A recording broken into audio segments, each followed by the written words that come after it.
La gracia de Dios es el atributo que vamos a contemplar hoy.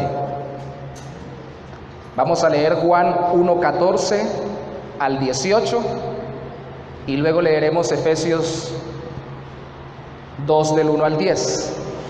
Inicialmente Juan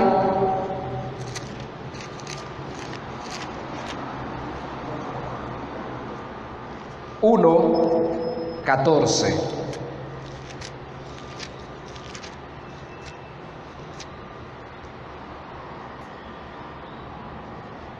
¿Estamos juntos en la palabra? Muy bien, dice así la palabra de Dios. Y aquel Verbo fue hecho carne y habitó entre nosotros, y vimos su gloria, gloria como del unigénito del Padre, lleno de gracia y de verdad. Juan dio testimonio de él y clamó diciendo: este es de quien yo decía, el que viene después de mí es antes de mí, porque era primero que yo. Porque de su plenitud tomamos todos, y gracia sobre gracia. Pues la ley por medio de Moisés fue dada, pero la gracia y la verdad vinieron por medio de Jesucristo. A Dios nadie le vio jamás. El unigénito Hijo que está en el seno del Padre, Él le ha dado a conocer. ¿Y qué tal si conectamos de una vez la lectura para unir los dos textos en el tema de la gracia en Efesios, capítulo 2, carta de Pablo a los Efesios, capítulo 2, verso 1 al 10. Dice así la palabra de Dios. Efesios 2, 1 al 10. Y Él os dio vida a vosotros cuando estabais muertos en vuestros delitos y pecados, en los cuales anduvisteis en otro tiempo, siguiendo la corriente de este mundo, conforme al príncipe de la potestad del aire, el espíritu que ahora opera en los hijos de desobediencia, entre los cuales también todos nosotros vivimos en otro tiempo en los deseos de nuestra carne, haciendo la voluntad de la carne y de los pensamientos, y éramos por naturaleza hijos de ira, lo mismo que los demás. Pero Dios, que es rico en misericordia, por su gran amor con que nos amó, aun estando nosotros muertos en pecados, nos dio vida juntamente con Cristo.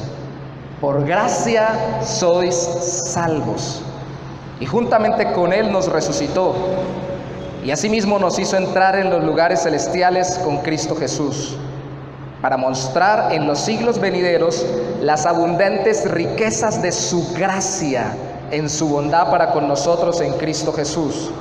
Porque por gracia sois salvos por medio de la fe. Y esto no de vosotros, pues es don de Dios, no por obras, para que nadie se gloríe, porque somos hechura suya, creados en Cristo Jesús, para buenas obras, las cuales Dios preparó de antemano para que anduviésemos en ellas. Oremos un momento más. Señor, ¿cómo predicar de tu gracia sin tu gracia? ¿Cómo aprender de tu gracia sin el auxilio de tu propia gracia, Señor? ¿Y cómo vivir en tu gracia si no es por tu gracia, por tu favor inmerecido, por tu poder que se derrama generosamente sobre nosotros en Cristo Jesús, a pesar de nuestro estado pecaminoso sin ti? Ayúdanos hoy, Señor. Imploramos que el Espíritu de gracia, que es el Espíritu Santo, nos ilumine y nos haga no solamente entender, sino también sentir y vivir conforme a tu maravillosa y sublime gracia en Cristo Jesús. Amén y amén. Atributos difíciles de Dios.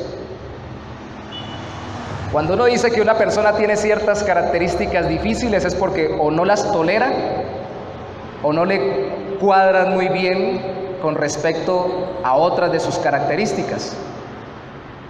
Cuando uno ve una persona que se muestra muy alegre y la ve luego airada, uno dice, ¿esta persona no era siempre alegre? ¿Por qué ahora está airada o enojada? Pero por lo general es porque a nosotros nos cuesta aceptar a las personas como son o entenderlas cual ellas se presentan. Y si eso nos pasa con personas, ¿cuánto más nos pasa con el Dios que, conforme lo estamos viendo en la escuela bíblica, es un Dios majestuoso, soberano, en el sentido total y absoluto de la palabra, incomprensible? Solo comprendemos de Él lo que Él nos permite en su gracia y nos revela por su amor. Entonces a veces se nos cruzan los cables. Hemos hablado de la soberanía de Dios y se nos hacía difícil porque a veces va contra mi voluntad. Hemos hablado de la bondad de Dios y se me hace difícil a veces creer que Dios es bondadoso porque yo veo mucha maldad, incluyendo en mi propia vida aún. Hemos hablado de varios atributos de Dios, como la semana pasada, la paciencia, y se me hace complejo porque lo que menos tengo yo es paciencia con la gente que es complicada y conflictiva. Y hoy vamos a hablar de la gracia de Dios, término bastante utilizado. ¿Y sabe cuál es la dificultad de la gracia? Que sí le hemos dado uso en las iglesias cristianas hasta el punto de desfigurarla en dos monstruos. Un monstruo de libertinaje, al punto de convertir la gracia en una licencia para pecar y para hacer con nuestras vidas lo que queramos y volver nuestros corazones en pos de la maldad del mundo y del pecado, con la excusa de que Dios me salva por gracia. ¿Eso es gracia? Pregunto. El otro extremo, el extremo jactancioso de que como yo soy salvo por gracia y sí el Señor me ha dado su misericordia y su bondad, entonces me enaltezco porque comprendo por su gracia todos los grandes misterios de Dios y entiendo muy bien cada uno de los aspectos de su carácter y me sé la Biblia de Génesis, Apocalipsis y termino siendo un religioso jactancioso que ostenta, muy orgulloso, que es salvo por gracia, que es una contradicción. Eso tampoco es gracia. Religiosos, jactanciosos, libertinos, excusándose en la gracia de Dios, son dos extremos que no son gracia, sino, le llamo yo, desgracia, porque es una gracia barata que no tiene que ver con la gracia de Dios salvadora. Y créanme, el uno es tan malo como el otro. No se combate la izquierda con la derecha como se piensa en política. En el caso de la palabra de Dios se debe ser integral y ver que el centro lo da Dios, quien es extenso, infinitamente extenso en sus atributos, pero sin desequilibrarse y sin desequilibrarnos. ¿Cuántos de los que están aquí fueron salvos por gracia? ¿Amén? Muy bien. ¿Los demás no? ¿Salvos por qué? Por gracia. ¿Sabe que la palabra gracia también ha sufrido un inconveniente, como en nuestro idioma, en el idioma bíblico, en el griego? Porque muchas veces puede ser utilizada, aunque primariamente significa favor, puede ser utilizada para, por ejemplo, alguien agraciado, tiene gracia. También puede ser utilizada para alguien gracioso, o para alguien que está agradecido o que tiene agradecimiento. ¿Cómo en nuestro idioma la palabra puede tener diferentes acepciones significativas? Incluso para una dádiva, un regalo, una gracia del Señor puede ser un regalo. Pero cuando hablamos de la gracia de Dios hoy, estamos hablando de la gracia de Dios para salvar a pecadores que no merecen la salvación en Cristo.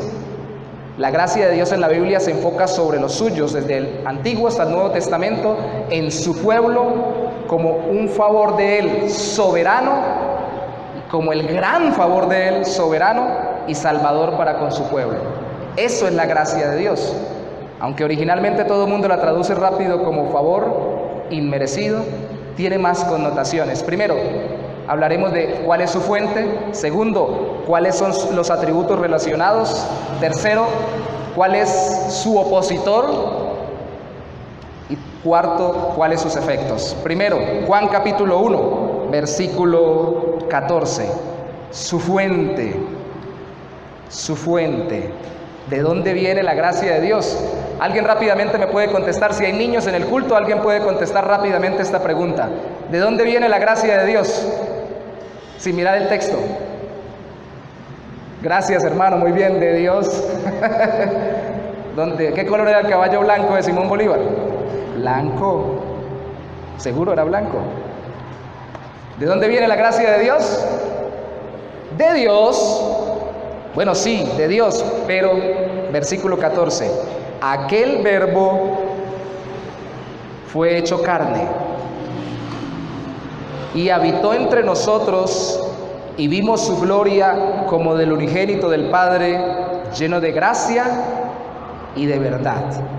Dios Padre da su gracia salvadora de una forma exclusiva a través de Cristo. A través de Cristo.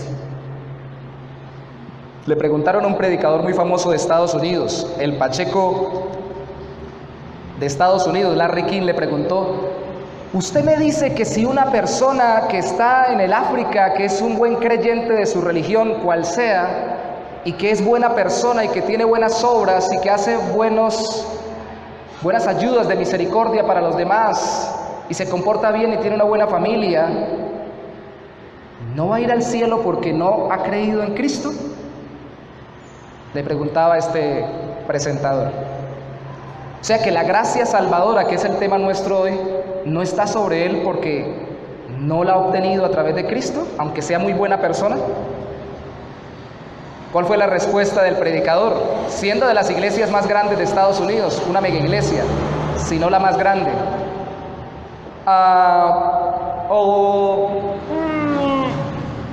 Voy a parafrasearlo porque no recuerdo sus palabras exactas. Dijo: pues yo he vivido allá, tengo raíces de ese sector y yo sé que allá hay gente muy buena y muy sincera.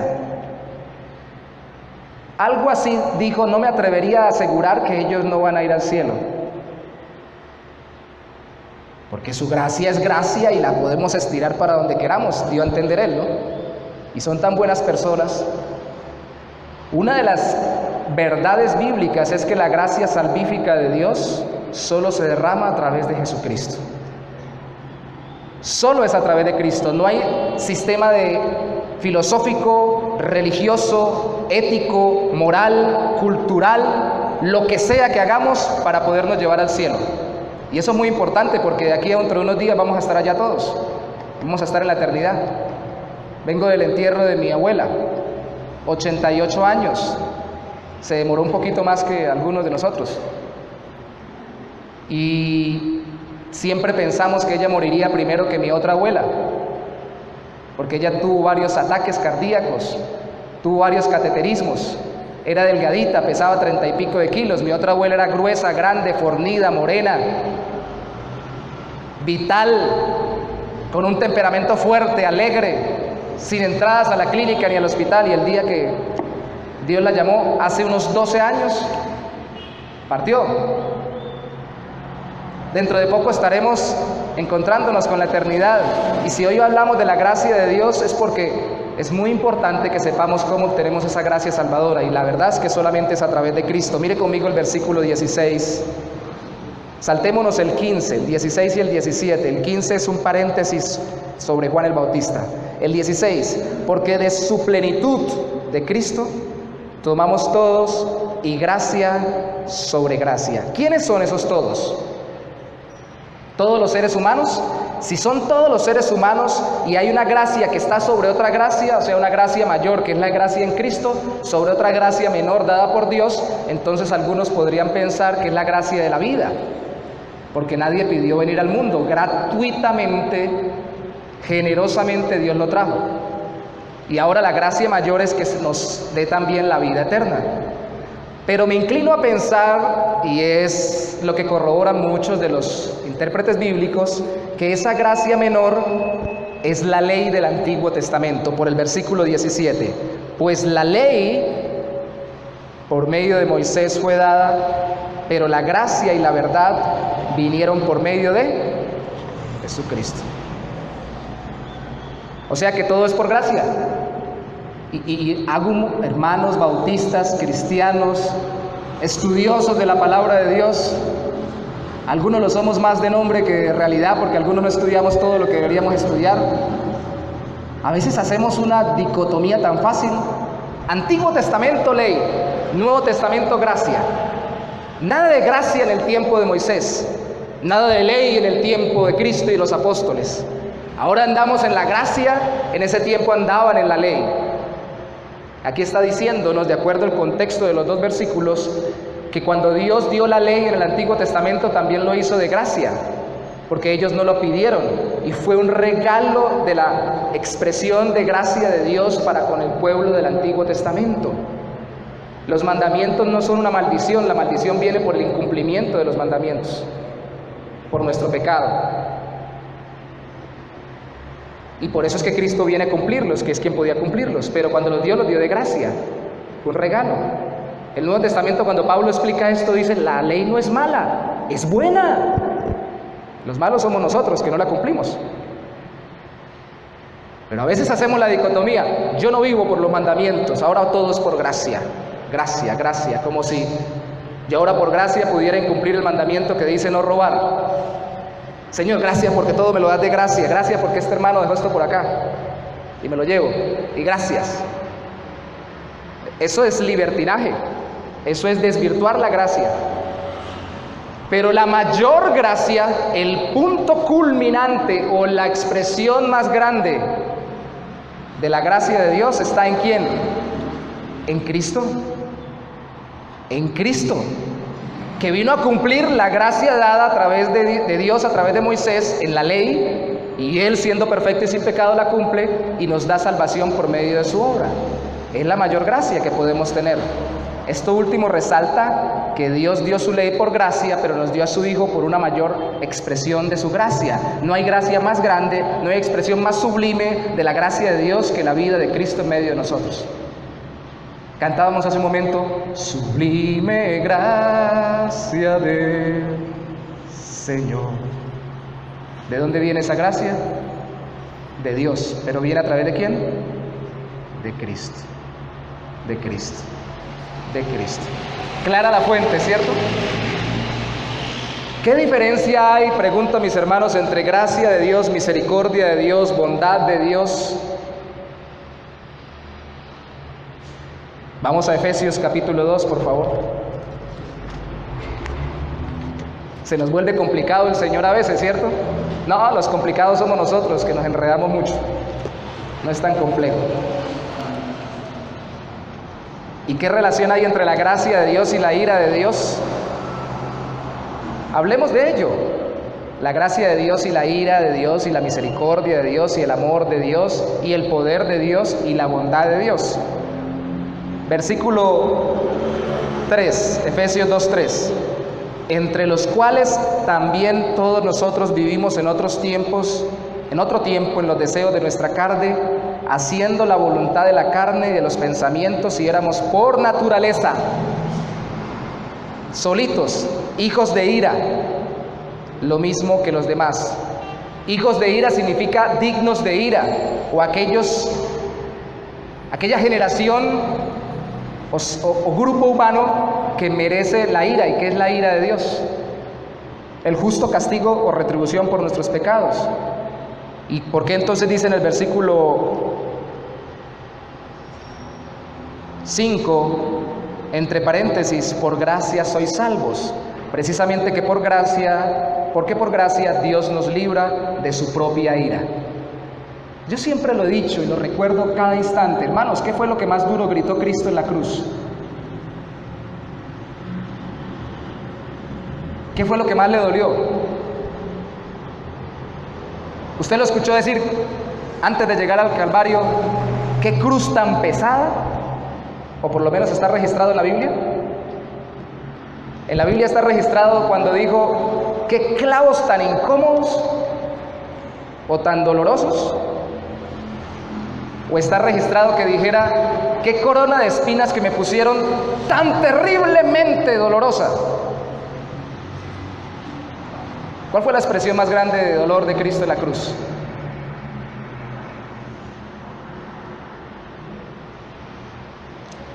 ¿Cuál? Para mi concepto es Elí, Elí, lama sabactani. Dios mío, ¿por qué me has desamparado? El abandono del Padre sobre su humanidad, que estaba siendo puesta por nuestro pecado delante del Padre, como receptor, como pararrayos de la ira de Dios. ¿Por qué creen ustedes que Cristo oró, si es posible, pasa de mí esta copa? ¿Acaso no iba a poder cargar con una cruz? Hermanos, hubo personas que fueron crucificadas y fueron flageladas más que Cristo, creyentes. Y créanme que Cristo no es más débil que cualquiera de nosotros. Era mucho más fuerte en el Señor. Y ahora mucho más gloriosamente resucitado. La ira de Dios es aquello que todos merecemos por nuestro pecado. Y precisamente su gracia nos salva de su propia ira. ¿De qué ha sido salvo usted? Dentro de un momento mostraremos que hemos sido salvos de nuestra condición pecaminosa, pero también hemos sido salvos de la propia ira justiciera de Dios, o justa de Dios. Usted no ha sido salvo de la cárcel. Hay gente que le tiene mucho miedo a la cárcel. Estos días hablábamos con alguien que le tenía mucho miedo a la cárcel, con el hermano Álvaro, con el hermano Yair, y dijo, le tenía tanto miedo a la sangre, a los pleitos, y ahora aquí adentro me toca pasar por el lado y hacerme el loco. Le tenemos miedos a los castigos humanos, hermano, eso no es nada comparado con el justo juicio de Dios en la eternidad de condenación. Si la gracia ha de ser grande y nos salva de la ira, tenemos que tener un concepto grande de la ira justa de Dios por nuestros pecados. Nos salva de su ira. Verso 4. Pero Dios, ¿que es rico en qué? ¿Cuál es la diferencia entre misericordia y gracia? ¿Cuál es la diferencia entre misericordia y gracia? ¿Cuál?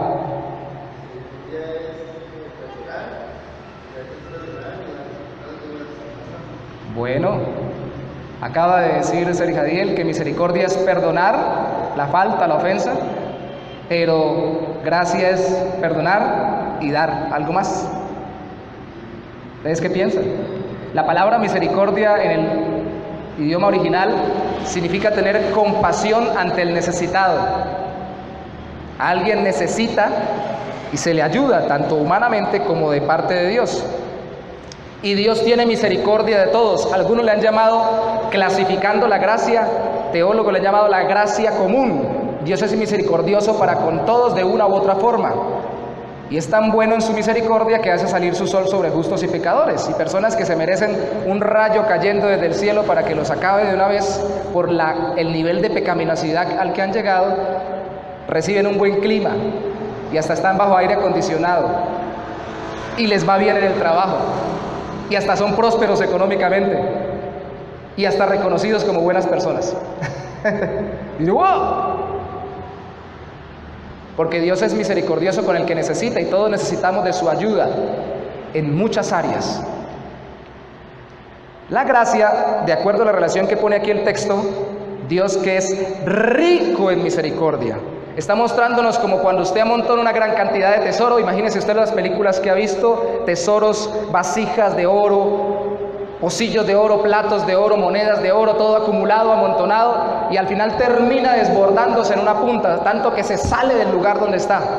Ese desbordamiento de riquezas, de misericordia de Dios, es la gracia. La gracia termina siendo el culmen o lo más alto de la misericordia de Dios, porque se especializa en aquellos que no solamente no merecían el favor de Dios, sino que merecían el castigo de Dios. Y se especializan no solamente en concederles un perdón normal, sino en darles todo aquello que nunca debieron haber recibido por medio de Cristo. No es lo mismo que alguien me ofenda y yo lo perdone. No es lo mismo que alguien que me ofendió y yo lo perdone y le dé algo. a que esa persona no solamente me haya ofendido de una forma sencilla, sino que haya elaborado toda una estrategia para difamar mi nombre, haya pagado sicarios, me haya perseguido, insultado, lo siga haciendo, y yo me acerque a él y le dé un regalo y lo premie. Eso es lo que ha hecho Dios con nosotros en su gracia. Es desborde de misericordia. Verso 4. Por su gran amor con que nos amó. Amor, amor, amor. Amor, amor, amor. ¿Cuántas canciones de amor existen en el mundo? ¿A cuánto le han dedicado canciones de amor? ¿Cuántos han dedicado canciones de amor? ¿Cuál es el más grande amor? La gracia no solamente nos libra de su ira y nos da lo más rico de su misericordia, sino que en su gracia Dios nos da lo más grande de su amor. No es mero amor como criaturas o como seres creados. Y lo hablaremos la semana entrante. Espero que hablemos de amor para cerrar este ciclo de enseñanzas, el amor de Dios. Sino que es un amor que adopta hijos. Viene a mi memoria el testimonio de un cristiano al cual le mataron a su hijo. Este cristiano no solamente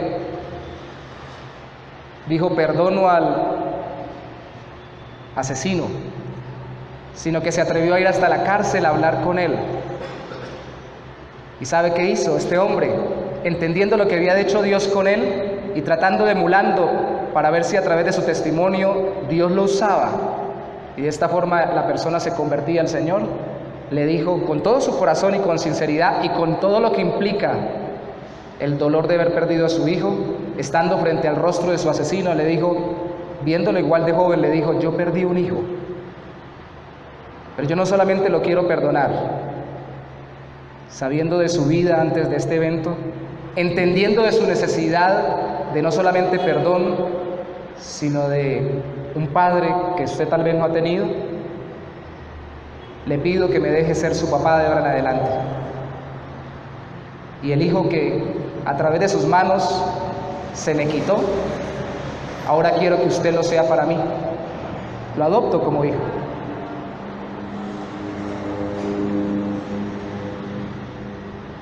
¿Seríamos capaces de hacer eso? No hay mayor amor que este, que alguien ponga la vida por su hermano, por su amigo. Porque de tal manera amó Dios al mundo, que le dio un mejor planeta, que le dio riquezas sin fin. ¿No? Porque de tal manera amó Dios al mundo que ha dado ¿a quién? ¿A quién? El mayor testimonio del amor de Dios está en Cristo.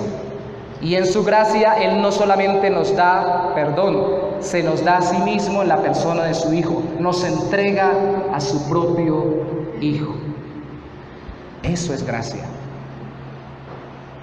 Verso 4 también nos enseña, recuerde lo que no nos ama como simples criaturas si estamos en Cristo, sino que nos adopta como hijos. Pase por favor al capítulo 1, versículo 3. Y esta adopción no es casual, no es que Dios dijo, ay, voy a ver si adopto a este y a aquel. Se ven como buena gentes para tomarlos como hijos, como tal vez hacemos las adopciones nosotros aquí en la tierra. Capítulo 1, verso 3.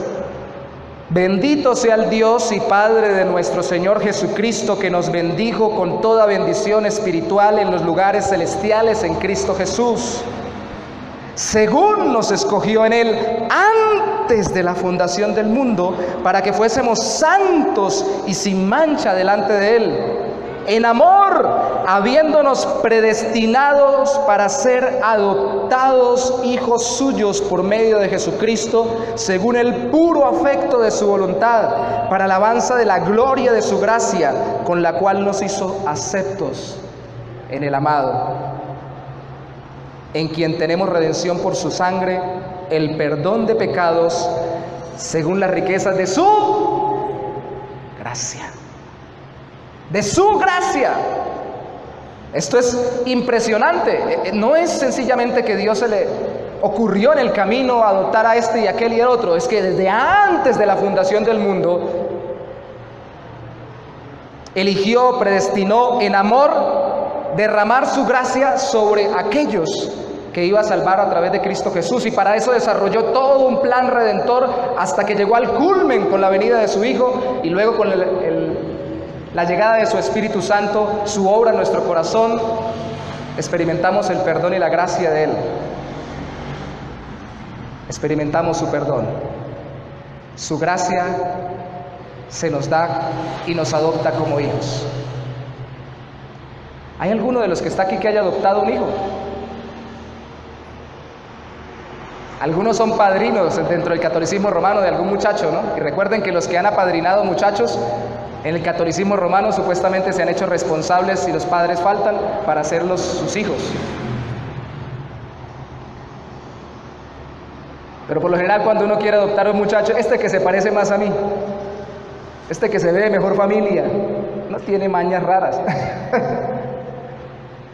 El Señor escogió precisamente, puso su ojo sobre aquellos que parecerían ser los menos indicados. De hecho, ninguno estaba posibilitado para ser adoptado como su hijo, porque por naturaleza somos hijos de ira. Lo leímos en el versículo inicial del capítulo 2. Verso 5 del capítulo 2. Aún estando nosotros muertos, Efesios 2:5, en pecados nos dio vida juntamente con Cristo. Por gracia sois salvos, y juntamente con Él nos rescató, y asimismo nos hizo sentar en los lugares celestiales en Cristo Jesús, para mostrar en los siglos venideros las abundantes riquezas de su gracia en su bondad para con nosotros en Cristo Jesús. De hecho, ahí está la relación con su bondad. Dios es tan bienhechor que el culmen de su buena acción lo tiene sobre los que ha salvado en Cristo a través de su gracia. Y lo que hace el Señor es ejecutar y relacionar también su gracia con su poder. ¿Qué es lo más poderoso que Dios ha hecho en su vida? Y lamento que a veces los cristianos, cuando pasemos y demos testimonio, digamos: el Señor ha actuado poderosamente en mí. El hecho más poderoso es que un día me sanó de tal cosa. Si lo sanó, me alegra mucho, y yo creo que Dios es poderoso para sanar a quien sea, de lo que sea, de acuerdo a su palabra. Pero otros dicen: a mí el poder de Dios, la manifestación más grande de su poder fue que un día restauró mi hogar. Y yo me alegro porque haya restaurado su hogar. Otros dicen: el poder de Dios, la manifestación más grande es que me sacó de una crisis financiera. Y hoy tengo estabilidad económica. Y gloria a Dios, porque yo creo que el Señor puede, a través de los principios de su palabra y las capacitaciones que nos da a nosotros, volvernos de tal forma administradores y darnos de tal forma las oportunidades que nos puede prosperar en esta tierra según su voluntad. Pero eso es lo más grande de la manifestación del poder de Dios sobre su vida. Algunos dirán: no, pero es que a mí no me sanó de un uñero, me sanó de un cáncer. Bueno, es más grande la obra poderosa en un cáncer que en un uñero. Pero eso es lo más grande del poder de Dios sobre su vida. Si usted recuerda bien conmigo, lo que acabamos de leer, dice el versículo 5, estando nosotros, ¿cómo estábamos? ¿Cuáles fueron los milagros de Cristo más impactantes cuando estuvo aquí en la tierra? ¿Cuáles creen ustedes que fueron los más impactantes? A mí me parece tremendo cuando levantó a Lázaro y dijo: Lázaro, ven fuera.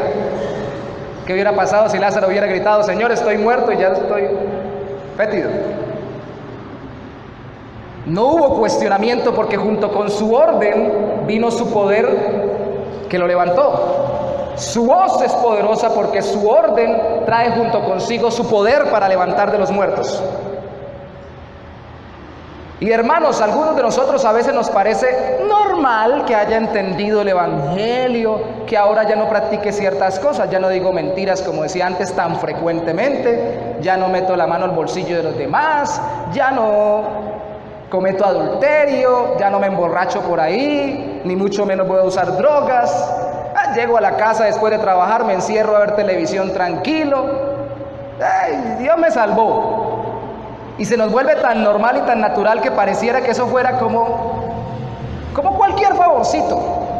Como si alguien nos hubiera prestado 2,000 pesos para el pasaje. Aquí cuesta 2,450, ¿cierto?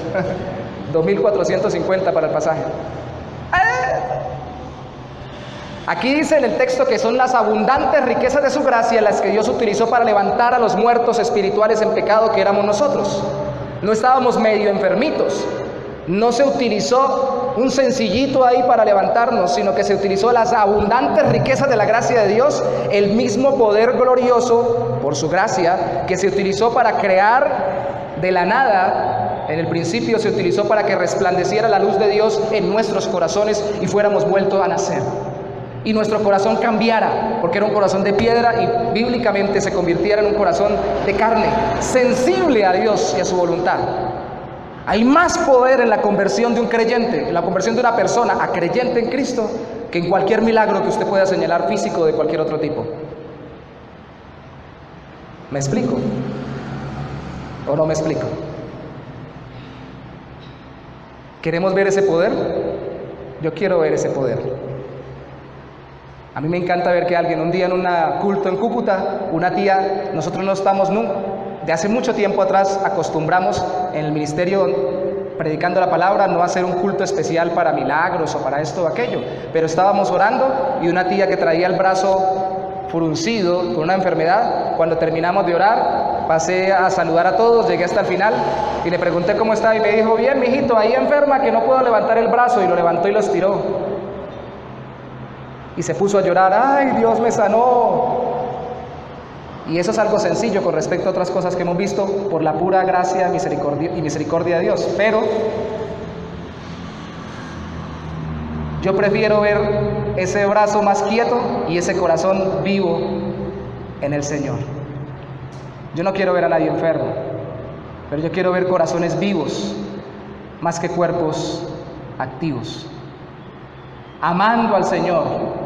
Mi anhelo es ver cómo cuando se predique la palabra, se exponga el evangelio desde los cantos, desde la oración en este púlpito, las personas que llegan nuevas se quebranten delante del Señor entendiendo su pecado y viendo a Dios tan lleno de gracia y misericordia sobre sus vidas, que se entreguen en medio de una compunción de corazón, arrepentidos por sus pecados y viendo como lo más glorioso el hecho de que Cristo los llame salvación, olvidándose que necesitan plata, olvidándose que necesitan sanidad, olvidándose que necesitan el arreglo de su familia y viendo todo eso como la añadidura por la obra de Cristo en sus vidas, transformándolos.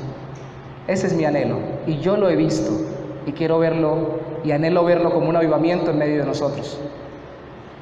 Eso lo anhelo. Las riquezas de su gracia ligadas con su poder transformador en Cristo. ¿Y cuál es el opositor? Está de moda el término opositor, ¿cierto? Con la política. Verso 8 y 9. Porque por gracia sois salvos por medio de la fe, y esto no de vosotros, pues es don de Dios, no por obras para que nadie se gloríe. Resalte: esto no de vosotros, no por obras, nadie se gloríe. Le comento algo: el opositor es el mismo ser humano, es usted. Señale al culpable, es nuestro propio corazón, que piensa que todavía tiene algún mérito, que algo de bueno le vio Dios. Algo tuve que haber hecho yo para que el Señor me amara. De hecho, a veces desvirtuamos tanto la gracia que así cantamos. Yo escuché una vez en un culto de creyentes a un hermano que presidía la oración muy bien, la alabanza muy bien, hasta que dijo: Señor, algo viste en nosotros para amarnos así. Tuviste que ver algo en mi vida. Ay, se tiró todo. ¿Qué vio Dios? Recuerdo el coro de una canción se llama precisamente ¿Quién soy yo?, de Marcos Vidal, que dice: otra vez ante ti, en humilde oración, ni siquiera me contestes, solo mírame, Señor. Ya no sé qué pensar, no sé cómo expresar el temor y el asombro que hay en mí. Todavía no lo sé, no me has dicho aún qué fue lo que viste en mí para quererme. Y es que no entiendo la razón de tanto amor derrochado. ¿Quién soy yo para que tú me hayas amado. ¿Quién soy yo? ¿Quién es usted para que Dios nos ame? Y a veces caemos en la tentación, aun siendo creyentes, que empezamos por gracia y continuamos por obras. Si usted ve y dice no por obras, la salvación es por gracia de principio a fin, porque es por medio de la fe de principio a fin. Siendo literales, no somos salvos por fe, somos salvos por gracia por medio de la fe. La confianza en nuestros méritos nos aleja de la posibilidad de ser capacitados por la gracia de Dios. Y las personas que no se convierten a Cristo es porque confían algo en su corazón todavía, en sus propios méritos para llegar a la gloria eterna. Religiosos, humanos, filosóficos, intelectuales, políticos, físicos, los que sean, confían en sus méritos. El problema no son las obras, el problema es que confiamos en nuestras obras. Nos gloriamos en ellas. Y como creyentes, hoy sí oré, y oré una hora, y oré bonito, y hasta lágrima boté. O sea que hoy sí me va bien en el trabajo. ¿Qué tal eso? Y a veces Dios nos tiene que bofetear. Mira, hermano, los primeros que somos bofeteados somos los predicadores. Hoy sí sentí que prediqué en el Señor y bajo la guía del Espíritu Santo, y cuando usted se da cuenta no hay ningún resultado, y el día que usted se baja del púlpito y dice definitivamente esto fue un desastre, Dios los bofetea con su gracia y muestra cómo en algunas personas su palabra cobró vida y fueron edificados, otros convertidos y muchos transformados por el Señor. Porque no son por nuestras obras, es por su gracia. Por su gracia. Por ello, la primera de las doctrinas de la gracia es la depravación total. Porque lo primero que contrasta la gracia es nuestra desgracia. ¿Qué cantábamos al principio? Bueno, al final de la alabanza. Sublime gracia del Señor, que a un enfermito, alguien con algo bonito pero que estaba medio caidito, salvo. ¿Sí? ¿Qué dice el coro? Que a un infeliz salvo. Infeliz en su propio pecado. El autor estaba tan desdichado por ver la pobredumbre de su corazón, un hombre del siglo XIX, si no recuerdo mal, que traficaba con esclavos y fue tocado por la gracia de Dios en medio de una tormenta en un barco cuando estaba traficando con ellos, y se dio cuenta de la inmundicia de su propio corazón en lo que estaba haciendo. ¡Qué gracia que me desbordó Dios al mostrarme que en su Hijo me podía salvar de mi infelicidad y de mi estado pecaminoso!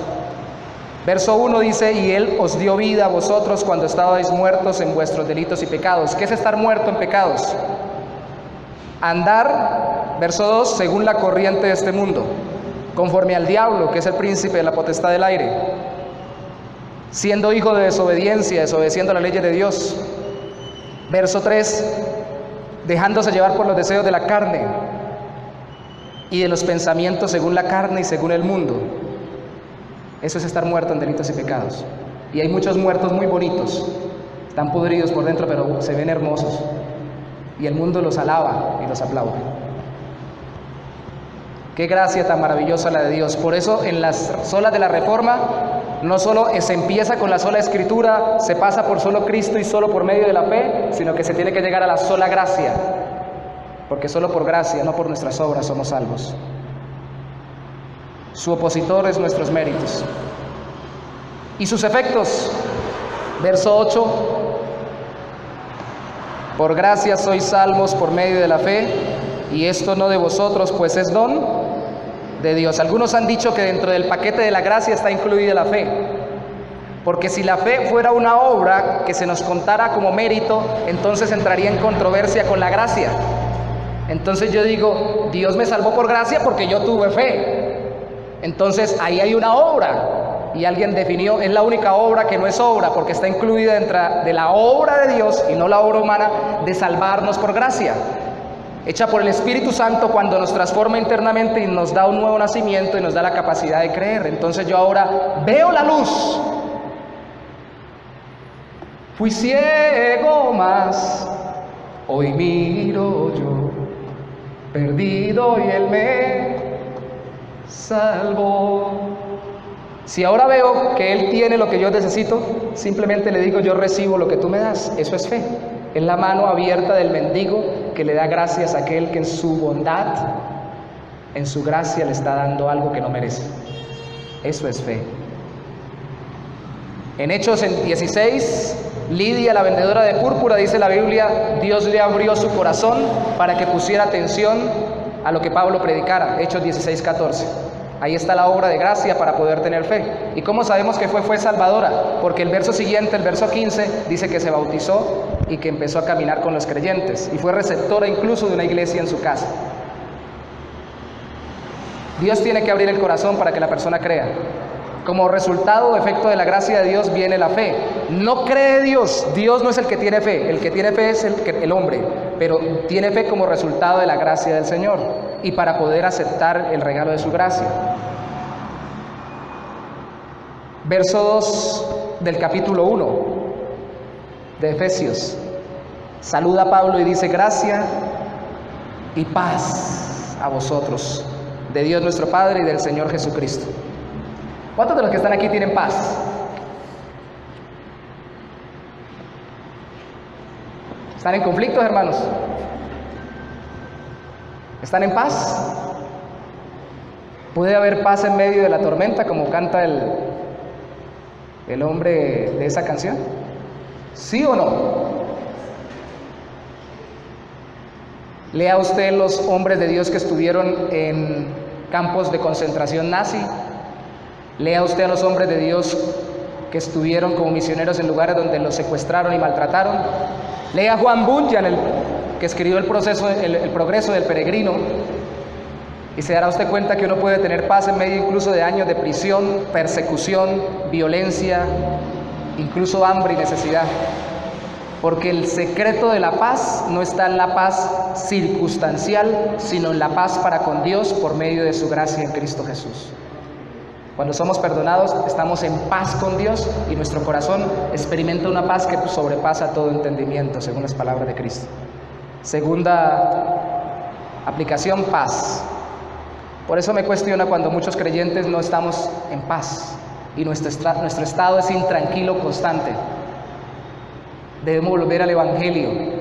Algunos de nosotros nos volvemos adictos a medicamentos antiestresantes o antidepresivos, no necesariamente medicados, sino automedicados, con situaciones que no son físicas, sino meramente emocionales, porque no vamos delante del Señor a recordar que nos salvó por gracia para tener paz. Hermanos venezolanos, ¿cómo tener paz cuando hay tanta dificultad en Venezuela? ¿Cómo tener paz en el corazón? ¿Cómo experimentar paz? El secreto sigue siendo el mismo, viendo la maravillosa gracia de Dios en oración para que Él nos dé paz en nuestro corazón, porque el conflicto más grande no es el que están teniendo nuestros paisanos venezolanos con un gobierno, con un régimen. El conflicto más grande es del propio corazón pecaminoso con el corazón de Dios, en su rebeldía y su pecado.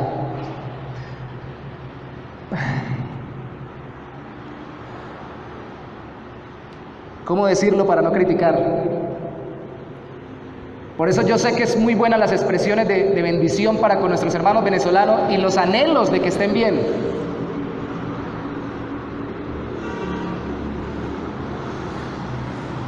Pero ¿cómo decirles que lo más importante para ellos no es que termine el régimen?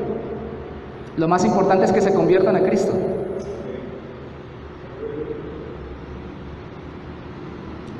¿Y cómo lo hubiéramos hecho? ¿Cómo lo hubiera hecho usted si lo hubieran parado en el concierto que hubo allá en Cúcuta? Yo me vine el día que fue el concierto. Usted hubiera soltado un mundo de bendiciones y hubiera dicho que todo va a pasar. Eso es muy bueno y muestra la generosidad del corazón. Pero si todo pasa y la gente queda sin ver a Cristo como su Salvador en medio del conflicto, de su conflicto más grande, que es la guerra de su corazón pecaminoso contra Dios, ¡wow! Vuelve a pasar lo mismo dentro de unos años. Yo tengo apenas 41 años, hermanos. No se nota, parece que tuviera más. Pero apenas cuando yo era niño la gente aprendió el dicho venezolano en Cúcuta: está barato, dame dos. Prosperidad abundante. Y apenas una generación después, qué miseria tan terrible. ¿De qué nos sirve llenarnos en nuestras generaciones de prosperidad material si estamos mandando a toda la gente para el infierno, si no conocen la gracia de Dios para salvarlos? Yo sé, yo también estoy orando porque todo eso pase. Créame, no me cae bien el que está allá en Miraflores, por lo que está pasando y todo lo demás. Y tengo familia allá, tengo conocidos allá, y sufrí alguna represión. Lo que están viviendo muchos venezolanos ahorita masivamente lo vivíamos los colombianos mucho tiempo allá por órganos estatales que nos miraban raro cuando pasábamos por todo ese lugar. Y entiendo la circunstancia y veo la aflicción, pero eso nos tiene que llevar a Cristo. Eso nos tiene que llevar a Cristo, porque la paz verdadera es la paz para con Dios y la paz en Dios. ¿Tiene conflictos en su casa? Eso lo tiene que llevar a Cristo. ¿Tiene conflictos en su trabajo? Tiene que llevarlo a Cristo. Y entonces no podemos hacer buenas obras porque ya no estamos en gracia, ya estamos bajo la gracia. Efesios capítulo 2, versículo 10, ¿qué dice?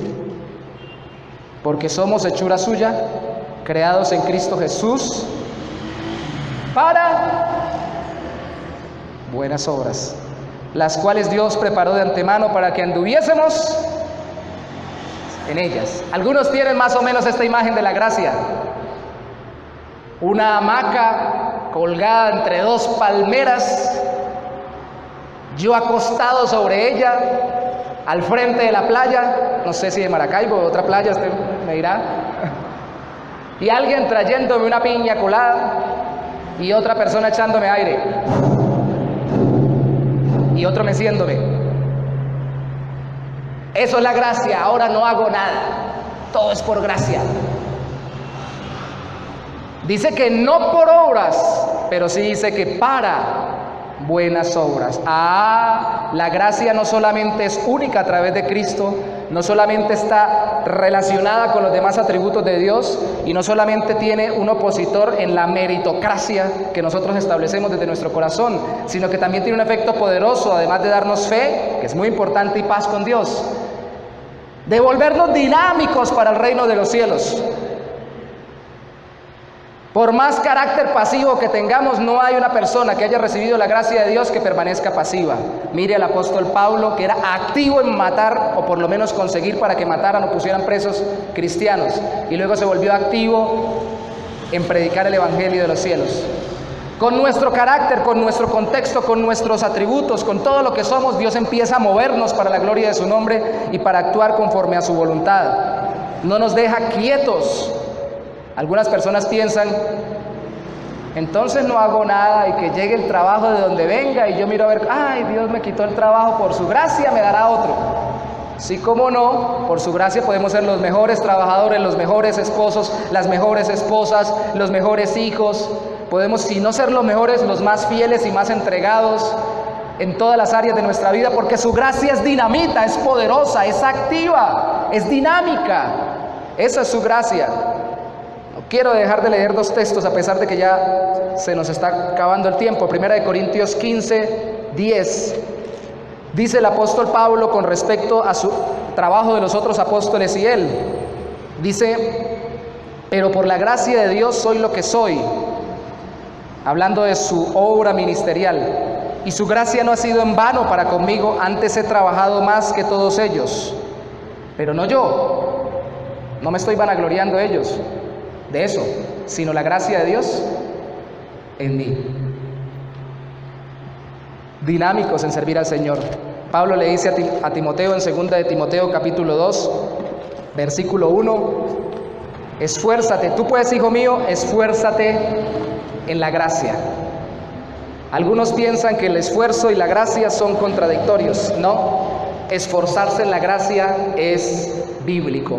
Es más, mi tendencia es saber a quien no hace ningún esfuerzo por servir al Señor, que tal vez no haya sido receptor de su gracia en Cristo Jesús. Ya fui salvo por gracia. Esa es la gracia barata que nos venden hoy en mucho evangelismo incorrecto. Ya me dieron mi tiquete al cielo. Entonces yo, que era amante de mi secretaria, ahora que el Señor me perdonó por adúltero y por todos los demás pecados, La dejo que siga trabajando ahí, yo miro a ver, ay, pero no me aguanto que ella me esté tentando todo el tiempo. Entonces, yo caigo. No hay ningún esfuerzo. Tal vez no hay gracia salvadora. Lo que hay es misericordia de Dios que no lo ha mandado todavía al infierno. Hay gracia salvadora, hay esfuerzo.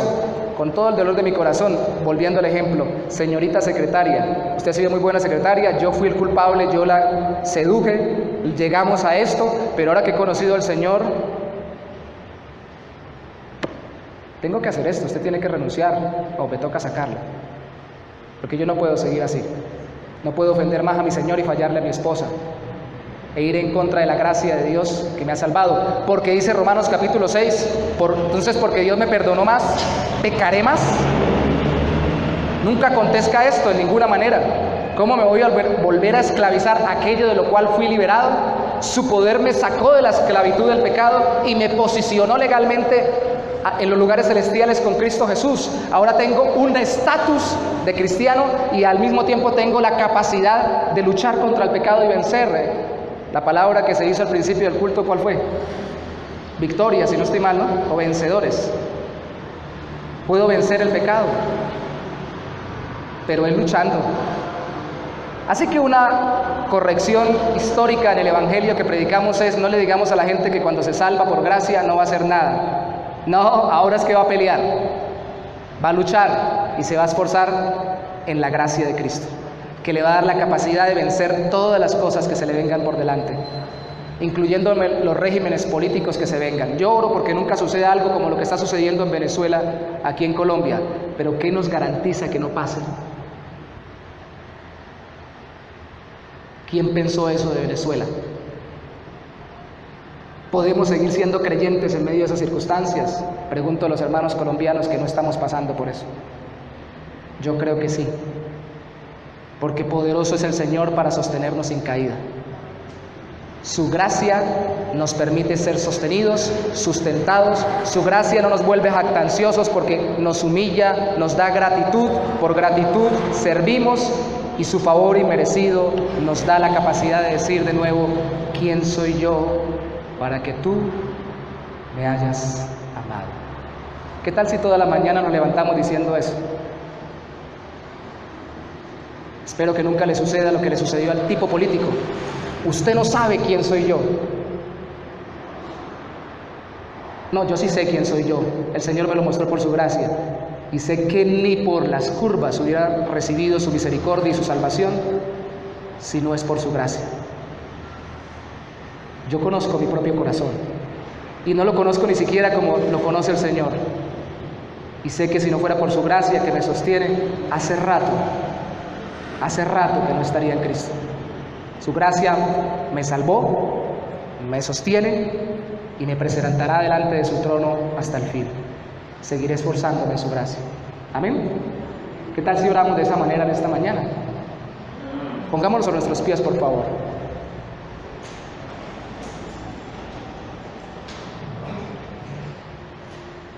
Padre, imploramos tu gracia, Señor.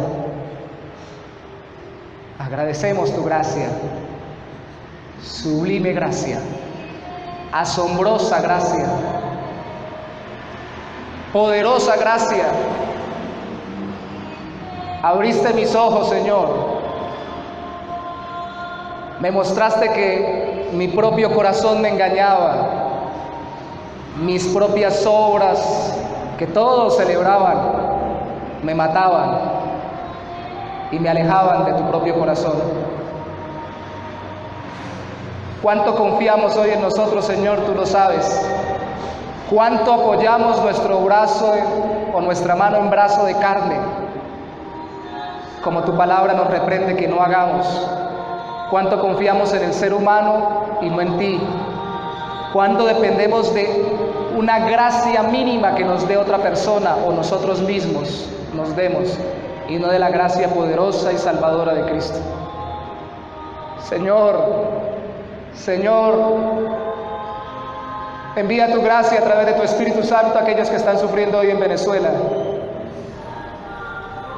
Mi Rey, también hay sufriendo aquí en Colombia, y de hecho A la distancia muchos venezolanos sufren desde acá y muchos colombianos con ellos. Porque esto que se presenta en ellos igual se podría presentar en nosotros y de forma pequeña, a escala, se presenta en algunos sectores de nuestro país por la violencia que aún tenemos residual. Pero Señor, no hay paz si no está el príncipe de paz en el corazón. No hay, Señor, estabilidad si no está tu gracia envolviendo el corazón y diciéndonos abiertamente: te amo por la obra de mi Hijo Jesucristo, arrepiéntete de tus pecados y entrégate confiadamente, ten fe en mí, que soy tu Salvador. Todos los conflictos en esta tierra, Señor, se verían tan mínimos como si estuviéramos parados desde el sol mirando este lugar, si viéramos cuán grande eres tú y cuán grande las riquezas de tu gracia, Señor. Todas las cosas que nos asedian, Señor, las combatiríamos alegremente y con paz y confianza si percibiéramos que tu gracia es poderosa para sostenernos sin caída, para darnos el poder actuar y vivir más activamente que todos los demás, como dijo Pablo, pero no nosotros, sino la gracia de ti, Señor, en nosotros. Si en vez de buscar en nuestro propio corazón y nuestras propias fuerzas, dobláramos nuestras rodillas y confiáramos en la gracia que nos salvó, venceríamos tentaciones, resolveríamos conflictos, perdonaríamos ofensas, trabajaríamos más diligentemente, seríamos mucho más, Señor, efectivos y daríamos mucho mejor testimonio en esta tierra si verdaderamente confiáramos y viéramos qué tan grande es tu gracia en Cristo. Cuán grande gracia, cuán grande amor, Señor, cuán grande gracia, cuán grande amor. La tarea, Señor, que te pedimos en esta semana hagas con nosotros, tu gracia en nosotros, Señor, es que cada mañana nos levantemos preguntándonos: Señor, ¿quién soy yo? No hay nada en mí que tú pudieras recibir para amarme. Solo mi pecado te pude presentar y eso me ponía bajo tu ira. Hoy quiero vivir bajo tu gracia, esforzarme y no confiar en mi esfuerzo, confiar en tu gracia que me esfuerza y descansar tranquilo en ti. En tu gracia, mi Señor, en tu gracia, mi Dios.